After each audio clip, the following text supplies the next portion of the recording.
Suicídio é um comportamento complexo, determinado por múltiplos fatores. É o ato de autoextermínio, e ele tem base, ele se fundamenta, ele tem determinantes biológicos, psicológicos, socioeconômicos. Ao longo de todo o mês, vários palestrantes vão estar aqui falando sobre isso, aprofundando mais nessa questão da determinação, né? O principal fator biológico que afeta, que conduz a esse ato, é a depressão.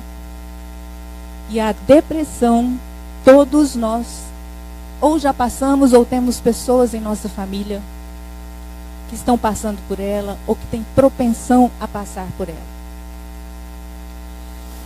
Além da depressão, nós temos outros transtornos psiquiátricos, como bipolaridade, fobia social, pânico, esquizofrenia, todos transtornos extremamente delicados, difíceis de serem abordados, especialmente pela família, que geralmente também adoece, junto ao paciente. Os fatores psicológicos, eles decorrem dessa questão biológica, mas também da forma como vivemos, do estilo de vida, da forma como o sistema em que vivemos nos orienta, ou a forma como nós lidamos em sociedade. Os ídolos a quem elegemos como motivadores da nossa existência. Aí eu peço que nós vamos abrir esses raciocínios, né? Socioeconômicos pela mesma linha. Vocês vejam que essas questões, elas estão meio que costuradas, né? Uma comunica com a outra. Os fatores socioeconômicos. Sociedade tem a ver com relacionamento, que tem a ver com psiquismo. Sociedade tem a ver com o estilo de vida, com a maneira como eu trabalho, ganho, a minha ideia de sucesso. Então, todos esses fatores conduzem o ser para esse pensamento de morte. O suicídio pode ocorrer tanto de maneira gradual, em que a ideia de morte vai sendo lentamente construída. Começa-se com pensamentos vagos, que depois passam para as palavras, a pessoa começa a verbalizar esse desejo, em brincadeiras, às vezes, aparente. Depois ela passa para as tentativas. O número de tentativas, eu não trouxe estatísticas, porque hoje não é o meu foco. Mas as estatísticas mostram que as tentativas são imensas, inumeráveis. E aí, chega-se ao sucesso nas tentativas, né? Também outros inúmeros casos que nós estamos sabendo e vendo todos os dias, com o agravante de que as idades antes eram só na faixa adulta, e atualmente isso está se agravando com o aumento de suicídio entre crianças e adolescentes. Então, ele é definido num contínuo, esse comportamento. O pensamento autodestrutivo que começa, a autoagressão, depois os gestos mesmo de tentar, até o momento em que se atinge o sucesso, o êxito do ato. Antigamente era tabu, até bem pouco tempo era tabu falar de suicídio, era proibido ou era evitado. As religiões tratavam e tratam ainda isso como uma questão muito, às vezes, vexatória para o plano da religiosidade. A família, onde uma pessoa já tentou suicídio, evita falar, não gosta de falar. Isso porque é um ato que estigmatiza. Ele é avassalador, não só para quem morreu, para quem se matou, é avassalador com a família. E com a religião, porque geralmente a religião se questiona. E isso é bom. Então era preferível excomungar o suicida do que acolhê-lo. Nós temos notícia na história aí de que os cemitérios antigos mesmo, lá nas eras priscas, né, do cristianismo, os cemitérios eram construídos próximos às igrejas. Mas ali não se podia sepultar um suicida. Ele era excomungado mesmo. Como era triste isso, né? Isso realmente avassalador para uma família. Ela vem carregada, esse ato vem carregado de uma ideia de falhamos, somos fracassados. Então, é uma questão que estigmatiza. Porém, a medicina psiquiátrica principalmente, a psicologia, a sociologia, veio ao longo dos anos desenvolvendo pesquisas que trouxe mais conhecimento para todos nós, não só para esses campos, mas para toda a sociedade, porque onde há conhecimento, necessariamente tem que haver mudanças. E as pesquisas foram alterando a conduta dos médicos, da medicina, alterando a conduta dos profissionais de saúde em geral, né? Até que veio chegando no campo da sociedade e da família. Mudanças na compreensão desse fato e na forma de se abordar. Então a gente passa agora para a questão da fé. O que é fé? É acreditar, é sentimento de confiança em algo ou alguém. Isso está lá no dicionário, no Aurélio. Mas lá no livro dos Espíritos, no Evangelho segundo o Espiritismo, no capítulo 19, está escrito assim: a fé não se prescreve.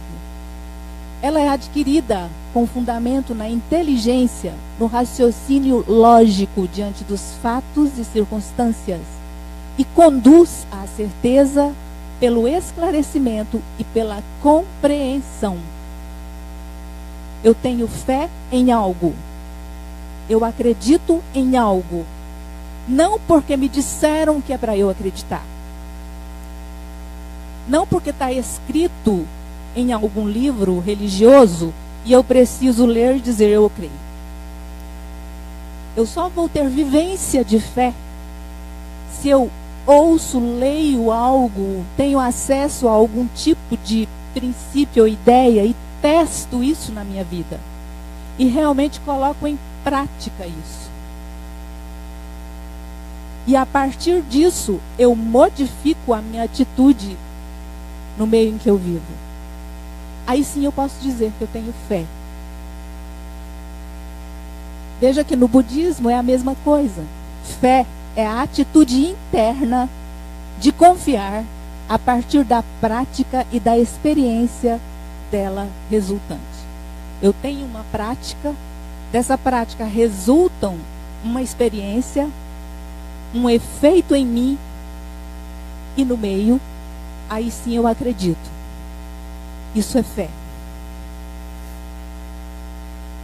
Então, nesse sentido, ser cristão é ter fé em Jesus Cristo. Todos nós que estamos aqui, pelo menos em tese, né, a gente é cristão. A gente se diz cristão. A gente escolhe Jesus Cristo como nosso Senhor. Mas isso quer dizer que eu tenho fé em Jesus Cristo? Eu tenho fé no que Ele ensinou, com os seus gestos, com sua atitude no mundo, com a sua forma de ver as coisas? Eu tenho fé nos princípios e valores que os evangelistas transcreveram ali a partir da vivência com Jesus? Ter fé é aderir a seu plano de restauração da vida. Nós temos notícia em todos os evangelhos de que Jesus foi e é um restaurador da vida. Ele é aquele que chega para a mulher degradada e diz: vai, não peques mais. Ninguém vai te atirar uma pedra. Ou vai? Você pecou? Será que alguém aqui pode atirar uma pedra? porque essa era a forma de condenar e de matar. Então, se eu acredito nisso, por que eu julgo as pessoas? Por que a minha primeira reação é julgar, ao invés de acolher? Então, nisso, eu sou cristã. Fé é entregar-se plenamente à prática de seus valores, incorporando-os à nossa ação no mundo. Os valores que Jesus deixou para nós, principalmente amor. Amar, eu amo as pessoas. Como é que é esse amor? É um amor que depende de? Eu te amo muito, mas... Meu filho, eu te amo muito, mas... Na hora de demonstrar amor, não é na palavra, é nos gestos. E nesses gestos cotidianos. Vamos adiante com o nosso raciocínio, né? Quando eu rezar, ancorada nesse tipo de ideia que acabei de passar, porque eu pratico, eu verifico que isso é bom, eu verifico que isso me transforma, mesmo que não transforme o outro, eu fico melhor. Então, quando eu rezar assim, eu alcanço a divindade, primeiro em mim, e depois em todo o cosmos. E é claro que aí eu atinjo uma corrente positiva. Então, por isso, a partir da fé, eu entro numa vibração e numa condição outra, para além. E nisso eu me sustento. No bem e nessa prática. Família. O que é família? Família é um conjunto de pessoas normalmente unidas por um grau de parentesco. É o primeiro contexto socializante do indivíduo. O que isso quer dizer? Primeiro contexto socializante de um indivíduo. Primeiro. É na família que uma criança aprende tudo, em primeiro lugar. É só isso que está dizendo. O adulto que eu sou hoje, desenvolvido nesse ou naquele sentido, ou não desenvolvido, foi a partir, sim, da minha base, que conseguiu implementar esse tipo de movimento e chegou a esse tipo de resultado, chamado hoje Beatriz, né? Então, todos os meus defeitos tem a ver, é culpa de alguém, não é nisso que a gente está falando, não é disso que a gente está falando. Nós estamos falando de uma base que dá propulsão, que começa um movimento. Tá? A partir de determinada fase, não é mais diretamente, mas entendam, é na base que tudo começa. Na família, a criança obtém sua base emocional, educacional, propiciadora de um desenvolvimento para uma vida adulta saudável. O que seria um desenvolvimento para uma vida adulta saudável? Primeiro, respeito. Não é a criança que sabe se cuidar, sabe? É muito bom, a gente ouve muito isso. Ah, eu estou criando os meus filhos, eles vão saber se cuidar. O que isso quer dizer?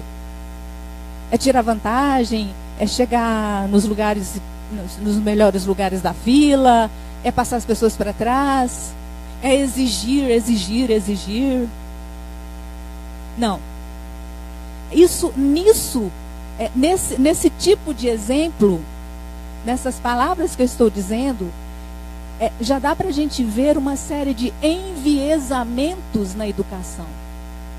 Você educa na família para a convivência social. A gente tem que começar a olhar para fora, ver que a gente não é único. Então, a ideia de criar para o mundo, de dar uma base para a convivência social, é ensinar primeiro, você não é único. E você será mais quando você respeita os limites, respeita os outros, aprende a ver os desejos dos outros, aprende o diálogo, a conversar a se colocar educadamente, tentar entender os pontos de vista dos outros, até para se colocar melhor e se fazer entender melhor. Então, a qualidade de relacionamento entre a criança e a família a qual pertence dará origem às suas primeiras crenças sobre si mesma e sobre os outros. Então é na família sim que a gente cria um grande narcisista que vai ser um grande arrogante ou uma grande arrogante, vaidoso. Ou a gente cria sim,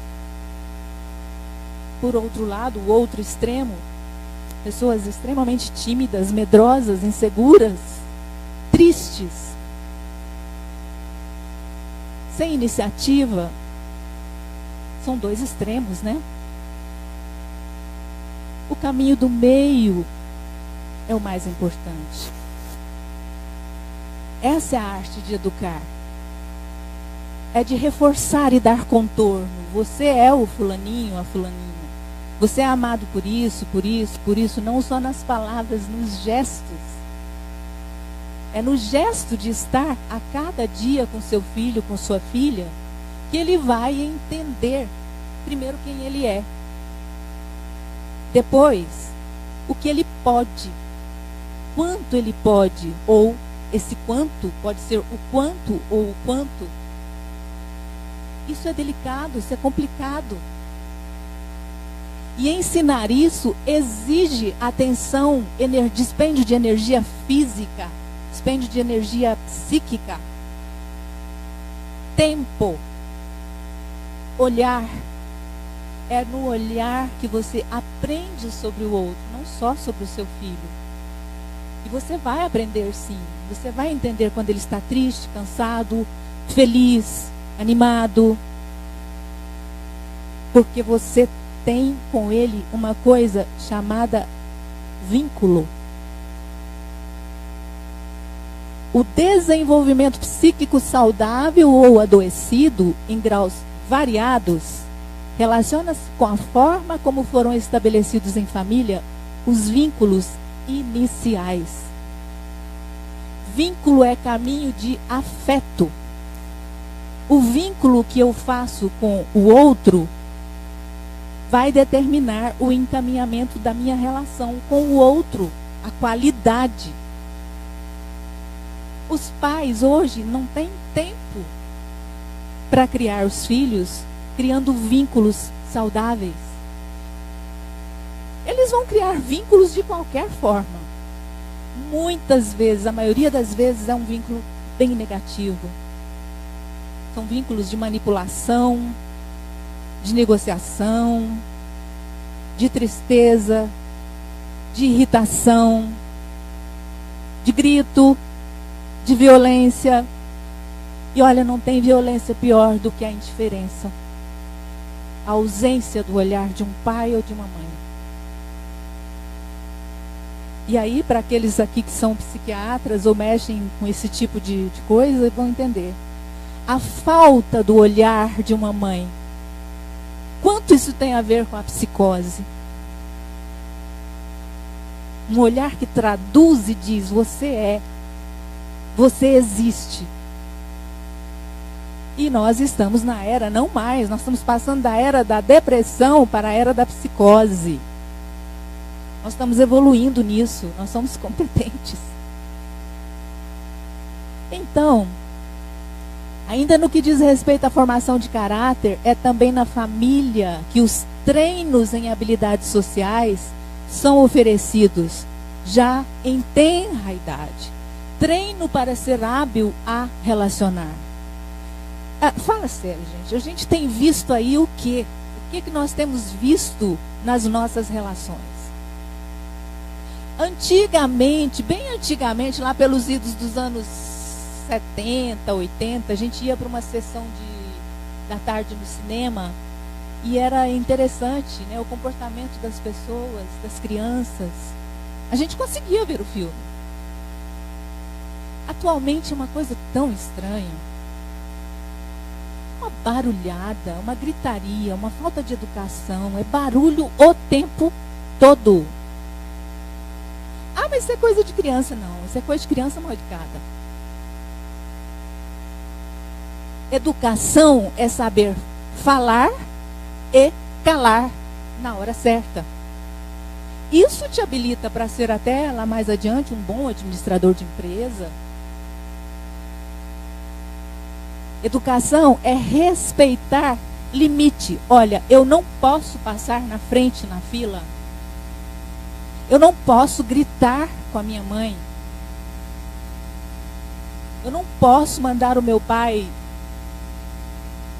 E o que a gente tem visto aí é mais do que isso. Tem pais e mães que estão sendo agredidos fisicamente pelos filhos. Olha que eu estou falando ainda de construção de educação para a relação. Mas nós temos que caminhar para falar de suicídio, de fé e família e prevenção.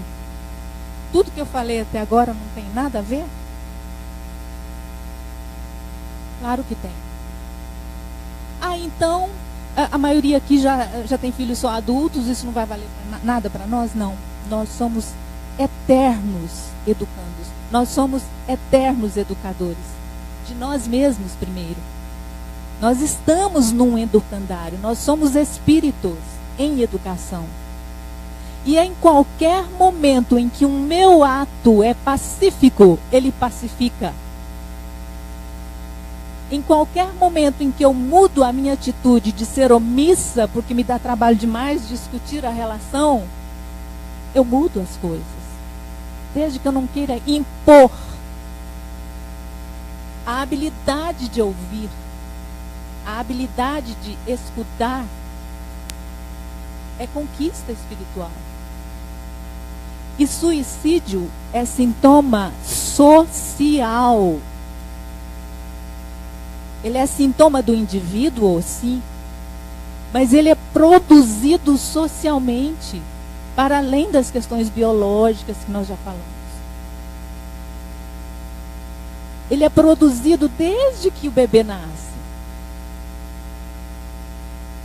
Você produz, sim, um suicida, a gente pode produzir. Então nós precisamos muito pensar nisso de uma forma mais ampla. Sair do lugar de que, isso nunca aconteceu na minha família, isso nunca aconteceu. Mas de repente você se encontra com alguém um dia que está extremamente deprimido e pensando, eu vou pular daquele prédio, e você com a sua atitude pode ser quem está empurrando. Então, não é só na família, é na vida. Nós precisamos nos desenvolver como cristãos que estamos dizendo ser. Não é aqui uma fala de querer nos julgar, nos achatar, sair daqui todo mundo triste. Não. Eu estou falando de um lugar de alguém que está no exercício de aprender isto. E que tem a dizer como Chico, né? Chico Xavier, que dizia, olha, pode estar tudo errado. Começa de novo. Olha, está terminando aqui de um jeito ruim. Mas você pode começar de novo. A cada dia, a cada minuto, a gente pode começar de novo e endireitar as velas e nortear melhor a nossa conduta. Está sempre na hora certa. A hora certa é sempre agora. Que tipo de fé, então, para continuar a nossa reflexão, que tipo de fé nós estamos reproduzindo? Eu convoco vocês, vamos fazer uma reflexão honesta agora, cada um assim. Que tipo de fé eu reproduzo? É uma fé que me reconforta até o minuto em que eu saio daqui, entro no meu carro e até na esquina eu estou aliviado, e depois eu embarco de novo num túnel de pensamentos repetitivos e de situações e contextos repetitivos, e eu não faço nada com isso? Será que eu afirmo, eu sou cristão? Eu acredito em Jesus Cristo, na mensagem do Cristo de Deus? Onde é que eu estou realmente praticando isso? E nós não temos que ser mensageiros para as multidões. Até porque nós não temos condição para isso. Nós estamos num exercício de aprender primeiro aqui em nós, diante de cada situação diária. Aí sim nós vamos dar conta de escutar melhor. E aí a gente começa a dizer que vivência de família nós temos. A gente se escuta, é uma escuta atenta, é uma escuta em que não fica só aqui, é aqui, aqui. Você tenta entender o outro, ou você já está construindo argumentos para destruir o do outro, para se colocar numa posição melhor, sei lá. Você escuta silenciosamente, indiferente, só para deixar falar e ficar livre? Porque você acha que não compensa investir? Ah, já falei demais. Ah, então, já falou demais, às vezes não ouviu. Quando a gente aprende a ouvir, a gente ganha muito. Porque a gente desenvolve a sensibilidade de dar eco para o outro dentro de nós. A gente começa a se identificar com aquilo que vem do outro. Tanto de crescimento do outro, da forma como ele passa pela dor ou não passa, da forma como ele enxerga os problemas, mesmo dizendo eu vou me matar. E aí a gente pensa, como deu conta até agora de não se matar? Nós precisamos melhorar a nossa escuta. E aí, se identificando mais, abrindo para essa capacidade tão linda do ser humano, que é de ter empatia, nós vamos também aprender a observar melhor. E a entender que às vezes o fulano aqui está tão alegre hoje, mas não é bem uma alegria. A entender cada gesto dos filhos, do marido, da esposa, da secretária no trabalho. A compreender a atitude.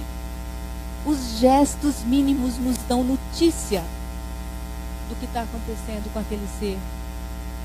A pessoa que de repente começa a parecer tão mal cuidada, mal penteada, não se alimenta direito, bebe demais, bebe de menos, usa drogas, né?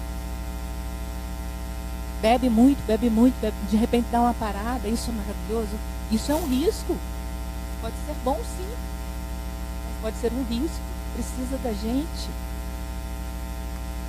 Observação, atenção, são gestos de sensibilidade.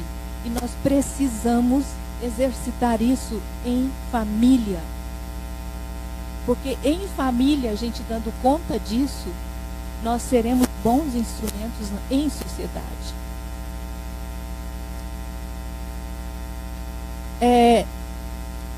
Parem um pouquinho e pensem nessa palavra vínculo.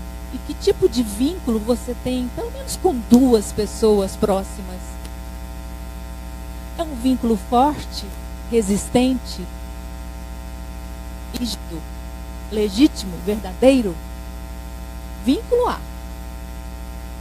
Lembrem-se, vínculo é canal afetivo, amor ou ódio, indiferença. Se nós podemos ser luz, por que a gente ainda está aí demorando tanto nas trevas de nós mesmos? Por que é tão difícil fazer esse exercício de uma fé viva, vivenciada de fato? Porque a gente está indiferente aos resultados que a fé legítima constrói.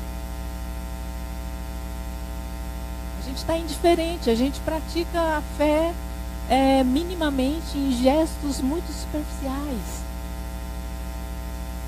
Então, é mesmo um convite hoje de não só de pensar a respeito da fé e da família, é um convite para mudança nesse tipo de vivência de fé e nesse tipo de vivência de relação. Eu estou supondo então que todas as famílias aqui são um fracasso? Não. Eu estou supondo que a gente pode melhorar mais e sempre.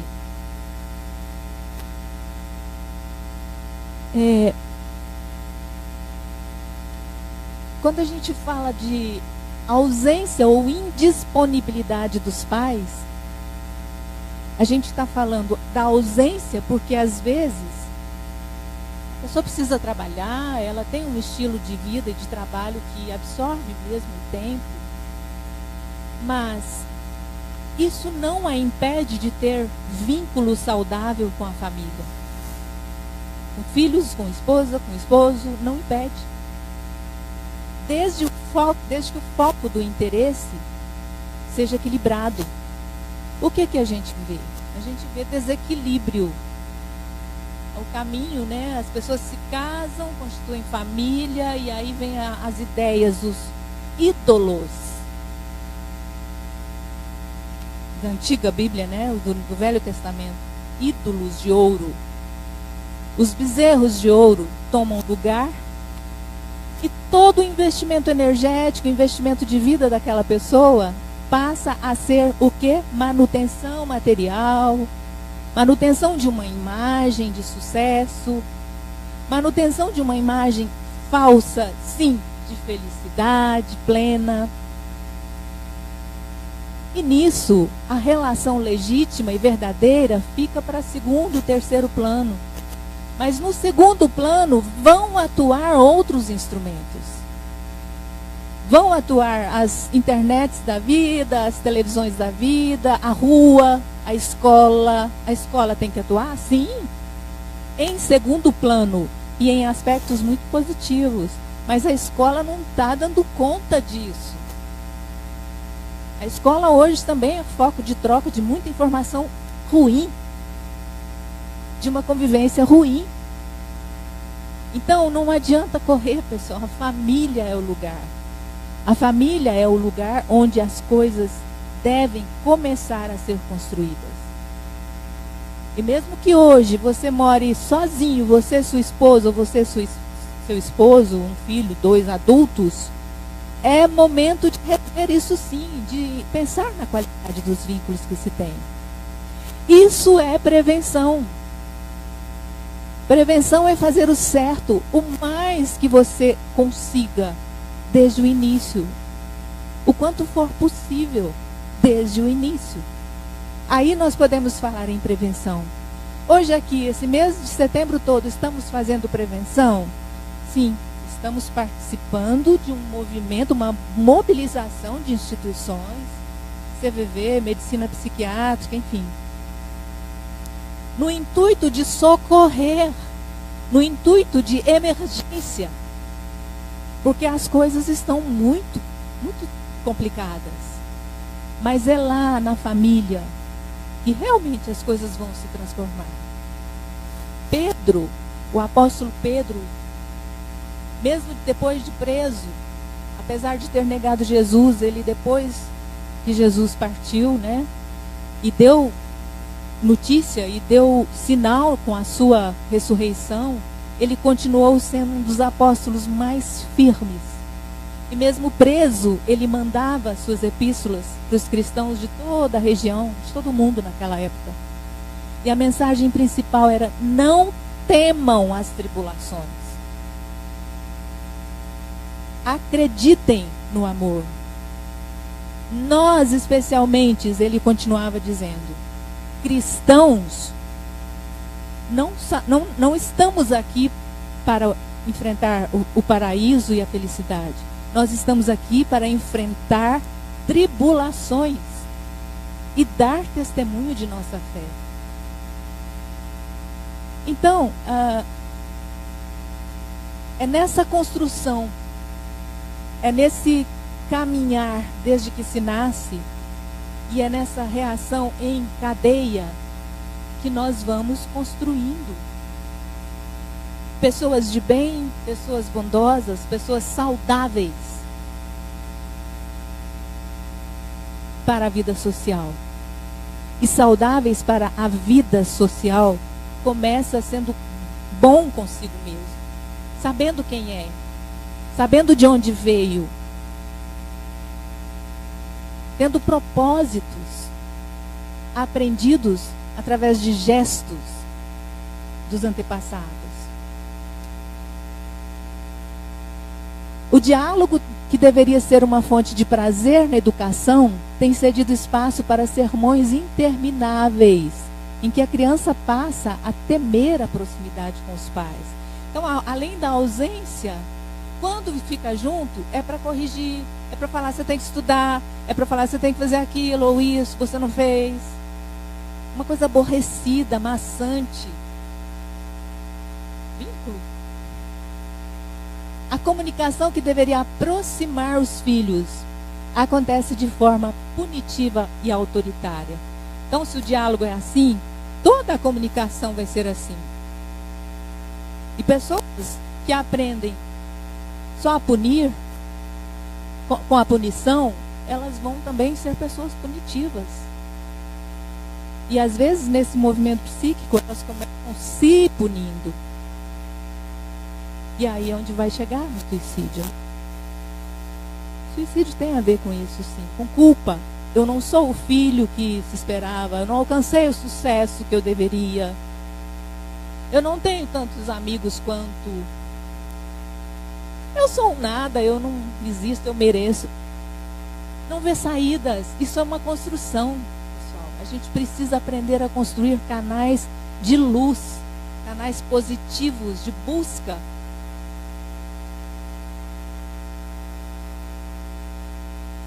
O tempo mínimo dispensado à convivência por falta de interesse em tornar a vida com os filhos mais agradável e prazerosa. Isso também é um determinante de construção negativa de vínculo. Quando está com o filho, vou sair. Aí vai para o shopping, senta numa mesa, cada um no celular, um monte de comida na mesa e pronto. Recompensa material. É muito difícil ver pais rolando pela grama, chutando bolas, indo para o estádio. Isso é o mínimo de pessoas que fazem isso. Que toca, que beija, que olha no olho. Que também pune. Que puxa, senta e fala, você não fez direito, mas com um olhar, com o coração e com um tempo. A disposição, ela é captada pela criança. Tanto que ela já sabe, agora mesmo ele para de falar e vai embora. Ou não. Nossa, realmente o olhar do meu pai me disse que eu poderia ter feito melhor. Há uma diferença. Nós somos capazes disso. Mas quem quer investir nisso? A gente quer sossego, né? E aí não estou falando só de criancinha, gente. Eu estou falando do adolescente, eu estou falando da esposa, eu estou falando de nós. Nós podemos fazer melhor. Permissividade, falha deliberada na correção de condutas inadequadas dos filhos por temor ao conflito. Já fica com uma culpa tão gigantesca porque o tempo é despendido, é usado fragmentadamente, que se tornam pai e mães permissivos, fazem vista grossa para as coisas que o filho faz de errado. Isso é péssimo. O filho que está transgredindo, ele está pedindo ajuda. A demanda principal de filhos é amor. É atenção. É até a adolescência, isso é demais. Ele demanda amor e atenção. A forma de dar isso não é sendo permissivo, não é sendo bonzinho e dando tudo. Não é tratando sempre como um bebê. É acolhimento dentro desse painel que você já é. Se você já é conhecimento de tantas coisas, então é preciso passar isso para o seu filho com carinho, com o ingrediente do carinho, do acolhimento.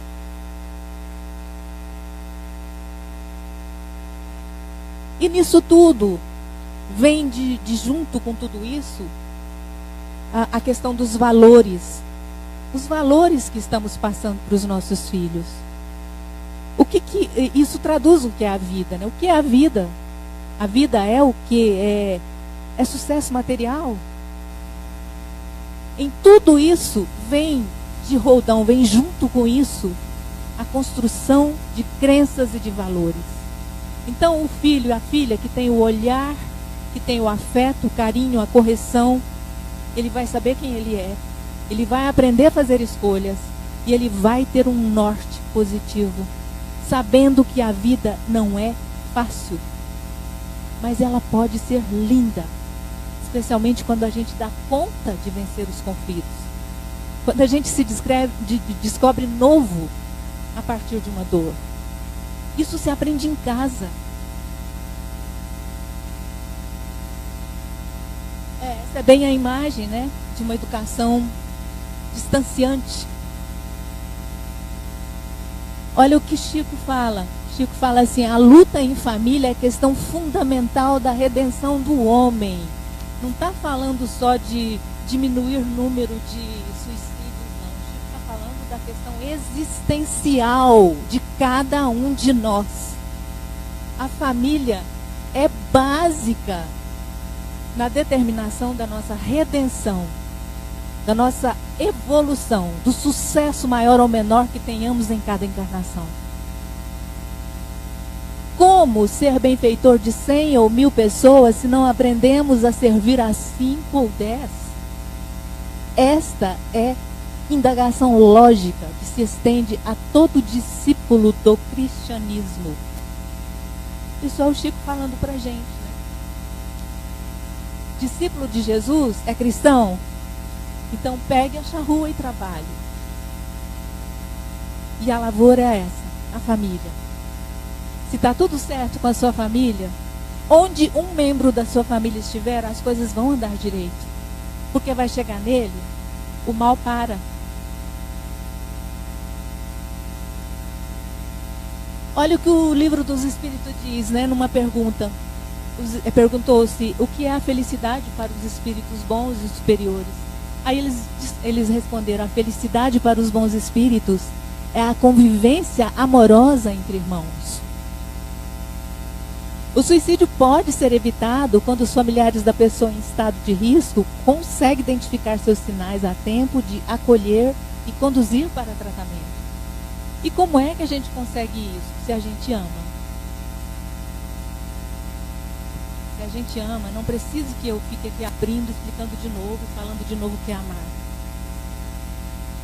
É entrega, é convivência legítima, é contato. Isso é amor. E o contato não é com o positivo só. É com o parente difícil, é com... Enfim. Isso tudo vocês já sabem. Nós vivemos isso, gente. É nesse contato que a gente se transforma. Experimenta a transformação. Confirma isso. E ensina com o gesto. Tempo dedicado à família... Diálogo, vivência de carinho, atenção, interesse, reconhecimento pelo outro, brincadeiras, descontração, alegrar-se com o outro, respeitar, ouvir sem julgamento, pacificar o conflito, dirimir a dor e a aflição. Isso é prevenção de suicídio, não é pouco, mas isso tem a ver com nós. Isso tem a ver com cada indivíduo. Suicídio não é uma questão lá, distante, lá nos Estados Unidos, na Suécia, só nos países. Não, é aqui. Isso é questão nossa. E nós temos que chegar a isso. A ser pessoas atenciosas, carinhosas, que sabem ouvir, que sabem sentir os sinais. E nisso nós temos que ter uma vivência de fé. Então, a fé e a família podem prevenir o suicídio? Tem forças? Pode sim. Ela pode. A fé e a família podem prevenir o suicídio. Mas a pergunta que fica é essa: que tipo de fé eu estou reproduzindo? Que tipo de família eu sou e eu constituo? E nessas respostas está a força que a sua família vai ter de prevenir o suicídio.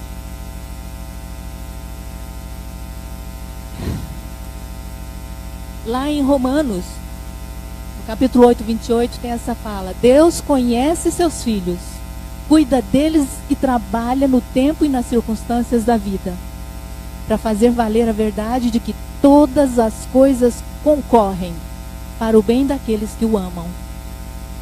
Então, Deus é Pai, nos ama, nos sabe, nos entende. As circunstâncias da vida estão no controle dele, inclusive as negativas. Mas ele não as retira com a mão, porque é através delas que nós vamos nos tornar realmente filhos amados de um Pai que é amor.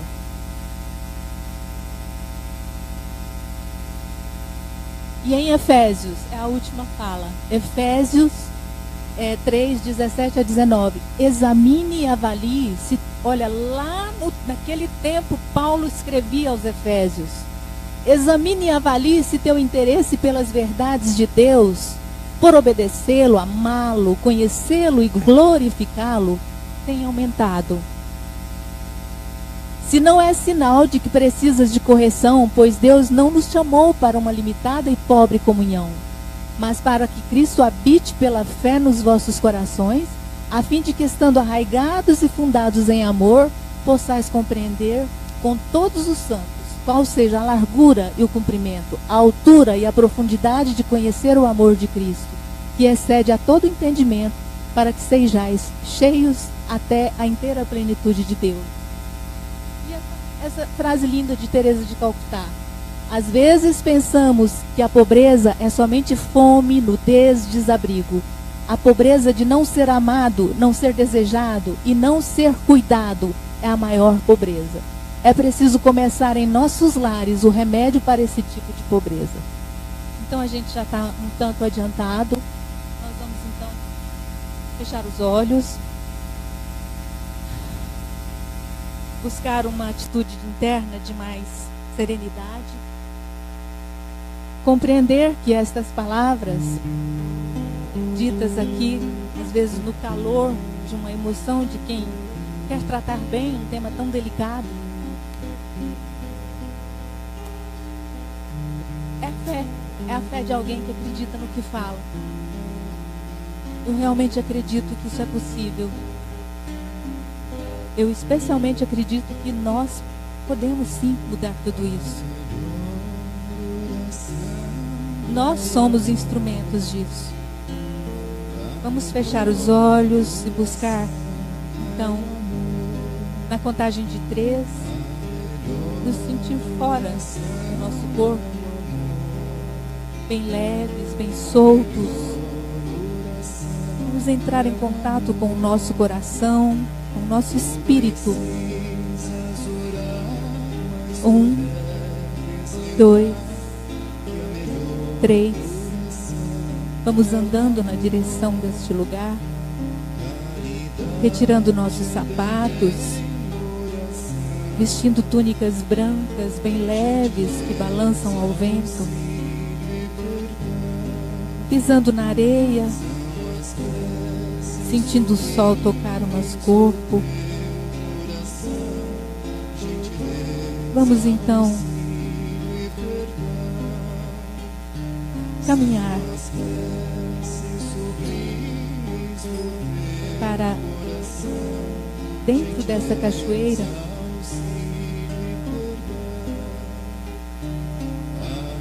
buscando sentir a água subindo por nossos pés, por nossas pernas, mudando a temperatura do nosso corpo. Vamos caminhando até aquela onde a água cai, sentindo a água cair nas nossas cabeças, e que a água lava, limpa todo sentimento ruim, difícil, toda a tensão, nos deixando mais leves, mais serenos, uma vibração de integridade, de força, de calma, de amor. Pedindo a Jesus que abençoe os nossos propósitos de crescimento, que acolha a todas as pessoas que estão em desespero nesse momento, que possa nos dar a sensibilidade de perceber nos gestos, nas palavras dos nossos irmãos em conflito, a desesperança, que possamos conduzi-los para melhores intenções.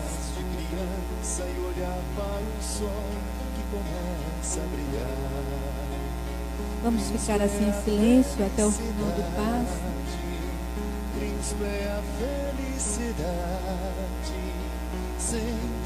Que as palavras aqui ditas e pensadas, refletidas juntamente, nós vamos continuar ecoando em nosso coração por toda a semana, por todos os dias. Sempre perto de Deus e que nele se encontra a verdade.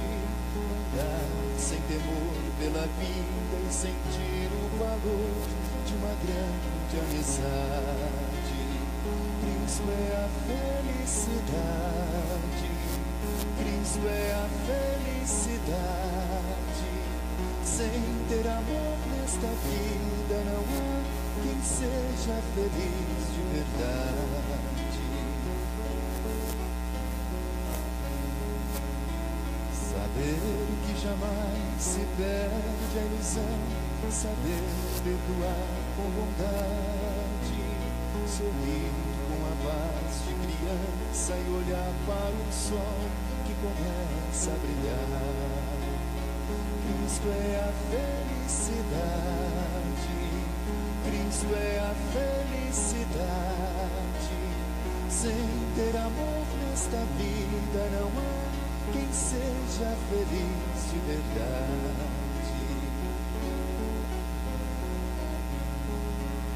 Sentir que se está sempre perto de Deus e que nele se encontra a verdade. Andar sem temor pela vida e sentir. Retornando então para o nosso corpo, vamos caminhando lentamente, saindo da água, passando pela areia, nos enxugando em toalhas perfumadas, macias, calçando nossos sapatos. Vamos voltando lentamente, devagarzinho até este salão, sentando de novo junto ao nosso corpo, abrindo os olhos e com a gratidão de quem sabe, que pode sempre contar com Deus. Nós agradecemos, Senhor, por mais essa noite, por mais essas reflexões, e te pedimos que nos acompanhe até nossos lares, levando um pouco da nossa paz e levando principalmente a nossa força, o desejo de que sejamos luz onde quer que estejamos, que sejamos fator de modificação para melhor. Graças a Deus.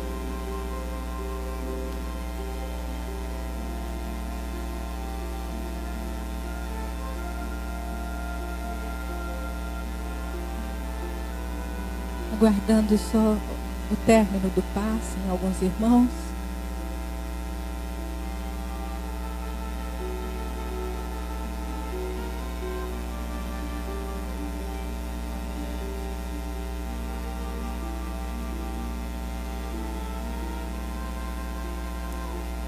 Que assim seja. Vamos em paz. Que Deus nos acompanhe.